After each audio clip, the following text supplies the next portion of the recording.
ನಾನು ಅರೆಸ್ಟ್ ಮಾಡ್ತೀನಿ ಅಂತ ಎಲ್ಲೂ ಹೇಳಿಲ್ಲ.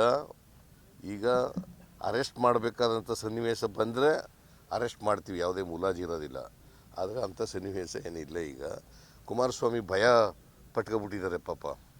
ಅವ್ರಿಗೆ ಶ್ಯಾಂಕ್ಷನ್ ಕೊಟ್ಬಿಡ್ತಾರೆ ಗವರ್ನರು ಅಂತ ಭಯ ಅವ್ರಿಗೆ.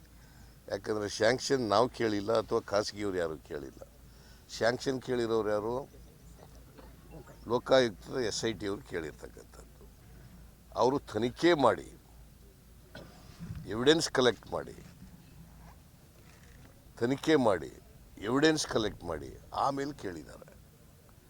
ಅದರ ಅರ್ಥ ಇವ್ರ ಮೇಲೆ ಎವಿಡೆನ್ಸ್ ಇದೆ ಅಂತ. ಅವ್ರು ಹೇಳೋದು ಬಿಟ್ಬಿಡಪ್ಪ, ನೀನು ತನಿಖೆ ಮಾಡಿ ಎವಿಡೆನ್ಸ್ ಇದೆ ಅನ್ನೋದು ಬಿಟ್ಬಿಡೋದ? ತನಿಖೆ ಮಾಡಿ ಎವಿಡೆನ್ಸ್ ಇದೆ, SIT ಆಗಿತ್ತು, ಲೋಕಾಯುಕ್ತವರು ಅವ್ರಿಗೆ ಸ್ಯಾಂಕ್ಷನ್ ಕೊಡಿ ಅಂತ ಕೇಳಿದ್ದಾರೆ.